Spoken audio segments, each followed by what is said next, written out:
Students, let's continue our discussions on Maxwell's equations.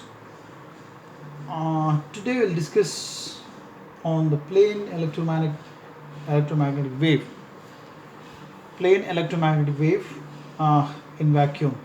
Dear students, continuing our discussions on Maxwell's equations, today we'll discuss plane electromagnetic wave.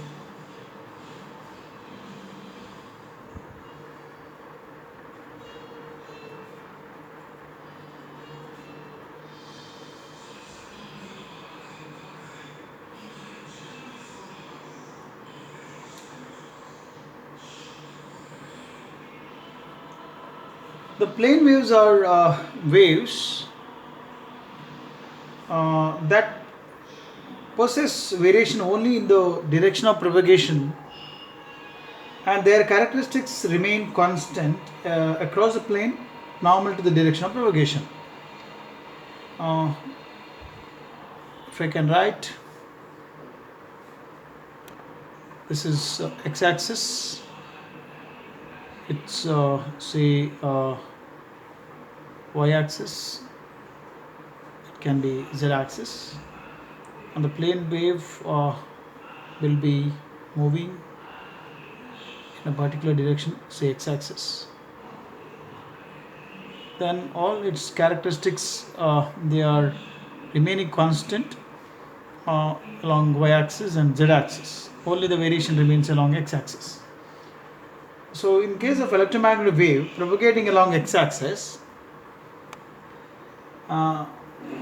they are referred to as uniform plane waves if the electric field is independent of y and z axis, and it varies only with the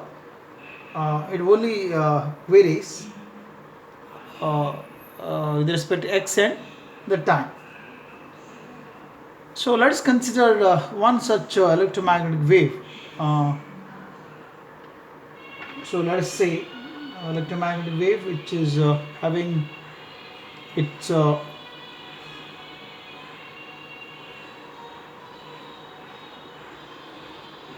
whose amplitude is A.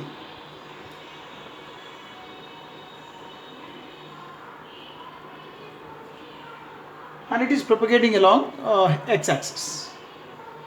Let the electric field associated with the wave be oriented parallel to y-axis. So it is denoted as EY. So A is amplitude. Then this electromagnetic wave is also associated with the magnetic field. Let the magnetic field component be oriented along the z-axis. So it is represented as it's BZ. So one is EY vector, another one is BZ, which is parallel to z-axis. And at any instant of time, I can write the expression for EY is equal to A cos 2 pi by lambda x minus c into t, and this is along AY cap, which is a unit vector along y direction. Similarly, you can write BZ is equal to 1 by c, it's A cos 2 pi by lambda into x minus ct. It's you can write this is AZ cap, since it is along parallel to z axis, where c is the velocity of light. It's in general it's the velocity of the electromagnetic wave. In particular, it is the velocity of light.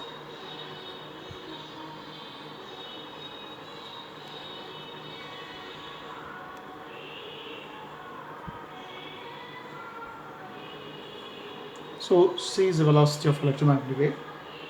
Now we can with the help of the amplitude of both Ey vector and Bz vector, we can get the value of C by taking the ratios of the amplitudes of both the vectors here, both Ey vector and Bz vector. We can write C is equal to Ey by Bz, where I can write Ey is and Bz is equal to modulus of. Now we can also express C in terms of mu naught, the permeability of the free space, and also the permittivity of the free space. Let us consider a classical wave equation for an oscillating physical quantity F. F is a oscillating physical quantity, and we can write the expression for a classical wave equation like in terms of like say del square F minus 1 V square d square F by dt square is equal to 0. So this is a standard expression where V is the velocity of the wave. Now we have seen, or in our previous discussion, del squared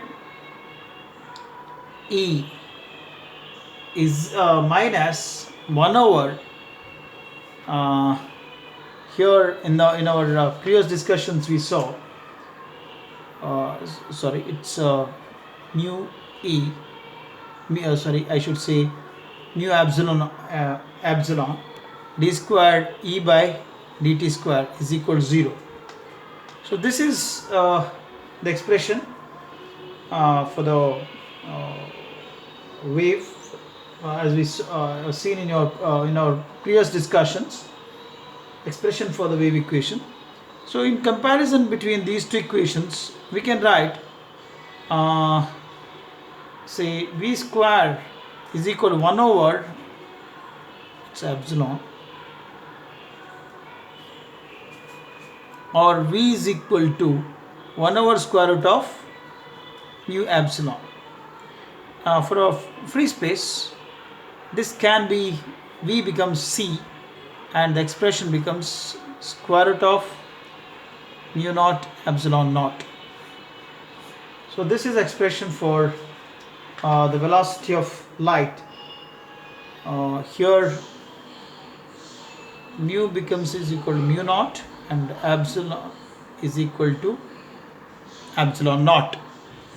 So this is for the this is expression for the C in terms of permeability and permittivity of the free space. With this I conclude here. Thank you.